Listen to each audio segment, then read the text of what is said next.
Oh man, I can't believe we're doing this. Amazing. Am I doing this right? Well, I think so. I mean, they'll probably tell us if we're doing it wrong. Oh. Wait, what did he say? I think he said to make sure that your safety belts are securely fastened.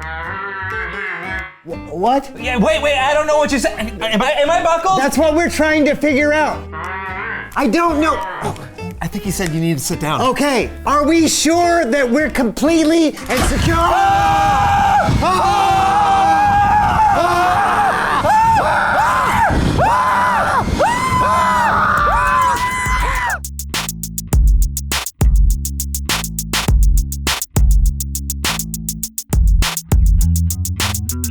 He's still there. He's doing all right. Yeah. Oh, hello everyone, I'm John. I'm Brandon, and welcome to the So-and-So Show. John, I love a good roller coaster. Oh, as do I. Wooden, steel, inverted, standing, suspended. the stomach-turning amazingness of a double flip followed by an immediate barrel roll. The whiplash-inducing euphoria of a classic wooden coaster. Ooh, do I love them. Yeah. The ups and downs and the everywheres in between. You know, but those roller coasters, they don't just happen on their own. Are you sure? Yes. Well, I think I might have to disagree. Because there was this one time I took an old shopping cart to the top of the slide at my neighborhood playground and went down, and that, my friend, is very much a roller coaster that just happened on its own. That does not sound like a wise choice. Oh no, it was a terrible idea, and I had my full body cast to prove it. Okay. Well, what about the coasters we feel safe on? Oh yeah, that must take a lot of work. I'd love to know how those are made. It's your lucky day. Please welcome someone who knows stuff. Oh.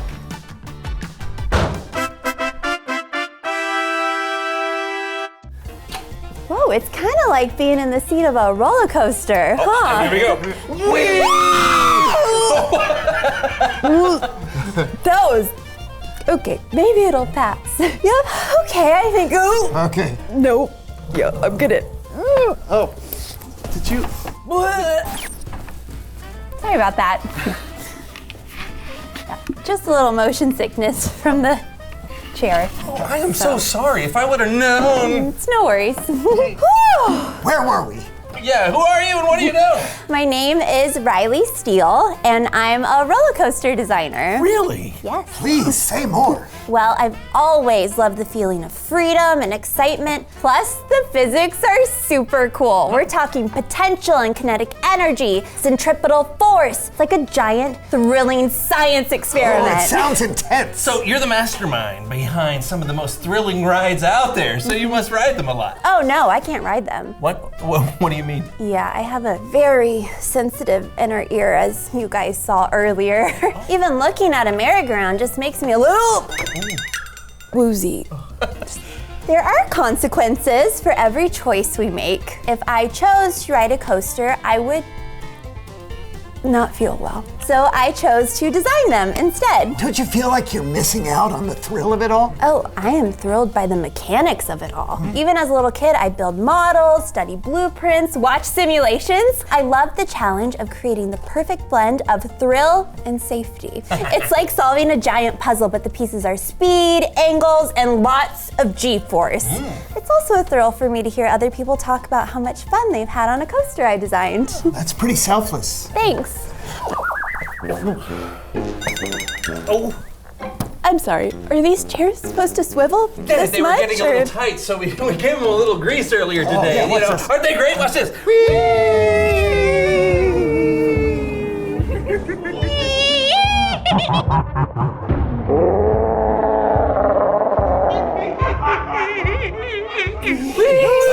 Oh boy. Blech. Blech. Blech. Oh. Much better. Thank you. Thank you for coming on the show. And thanks for choosing to design roller coasters, even when you can't ride them. That's amazing. Absolutely. Our choices matter, right? Oh, totally. And if I could choose something right now, it would be to find a pack of saltines and some ginger ale. Oh, these? Oh, thanks. But of course. Hey, it's Bible story time with Kellen.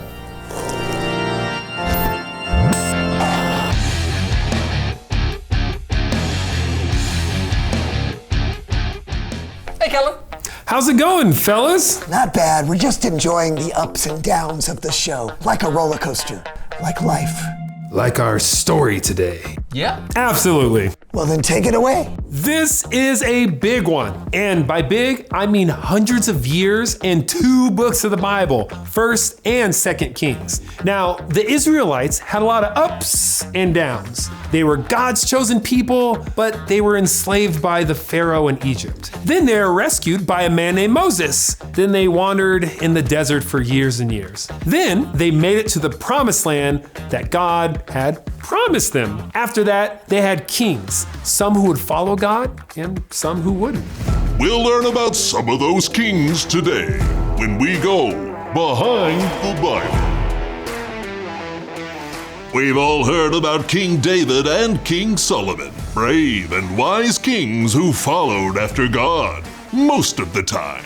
But have you heard about Solomon's son, King Rehoboam?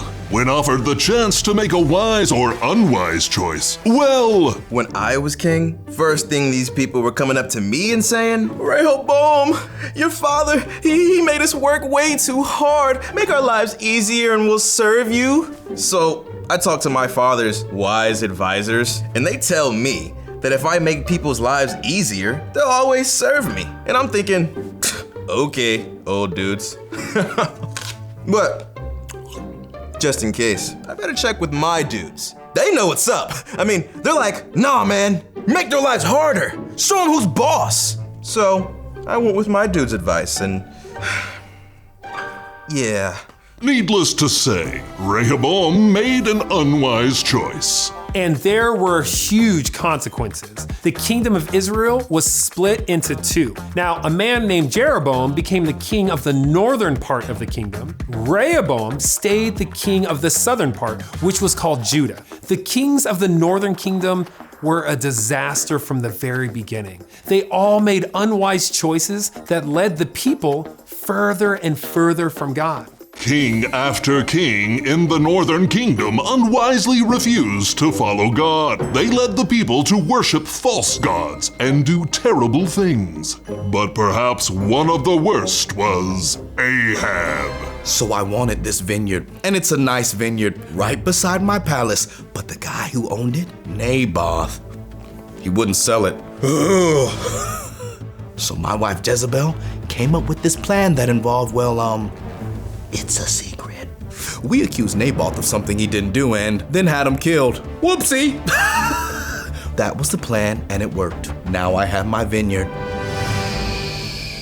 Not a wise choice. Things would not end well for King Ahab. Eventually, the northern kingdom was defeated by its neighbors, and the people were forced into exile. The unwise choices for all those kings had their consequences. Now, in Judah, things were a little bit different. There were some kings who tried to do the wise thing. The 3rd king of Judah, King Asa, took down some of the false idols and put his trust in God. And then, let's go back. Behind the Bible. Not bad, Kellen. Not bad. Thank you. Many generations after Asa, there was King Joash. Joash was a wise king when a project that had been neglected for quite some time came to Joash's attention. He made the choice to fix it. God's temple was a mess, a disaster. So he collected the money to pay the workers and repair the temple. And now, look at it. It's beautiful. Joash made the wise choice to honor God. It was a time of hope for Judah, and there were others. Hezekiah was another king of Judah. He was known for not relying on his own understanding, but for seeking wisdom from God when making decisions that would affect the people. And finally, there was Josiah became king of Judah when he was only 8 years old. As he grew, he consistently made wise choices that returned the kingdom of Judah back to God. So Shaphan told me the high priest had found a book. And I was like, hey, I like books. But he was like, no, not just any book. He's found the book of the law, the Jewish scriptures. And he started reading it to me and it broke my heart. We had really fallen away from what it says. I mean, we literally lost the book. So I got all the priests and the elders together and I said, read it out loud right now. And they did. And oh boy, what a change. The best thing you can do when you find out you've been going in the wrong direction is to make the choice to turn back as soon as you can. So that's what we did. Josiah led the people in a Passover feast to remember how God had rescued the people in Egypt generations before. But the kings that followed him made unwise choices, and the kingdom of Judah was conquered. 400 years, 2 kingdoms, many kings. Some made wise choices, some not so wise, and their choices mattered. This has been another amazing trip behind the Bible. Thanks. That was quite a feat. An incredible story that reminds us of how important our choices are. The choices you make will impact your life, but they can also impact others. So let's choose to be like the wise kings who look to God for wisdom. Wow. Hey, thanks, Kellen. No doubt. You know, 1st and 2nd Kings really is a roller coaster. It really is. It's good to remember how the choices the kings made, both wise and unwise, affected the kingdom and all its people for years and years to come. Yeah, and I know we're not kings, but our choices are important too. Absolutely. We can learn from the stories that we read in the Bible. God even sent Jesus to show us how to love God and others with the choices we make. Remember, our choices matter. Thanks, Kellen. Hey, we'll see you next time. Later. Our choices matter. Yes, absolutely. And your choices matter too. Why, you may ask? I may? You may. All right, reveal the question.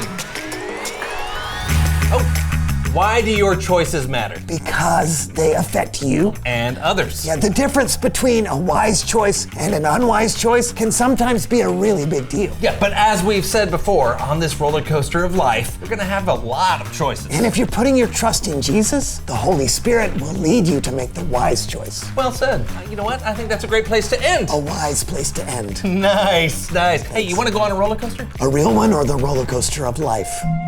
Why not both? Deal. That's it for today. Hey, we'll see you next time on The So-and-So Show. Goodbye, everybody. See ya. All right.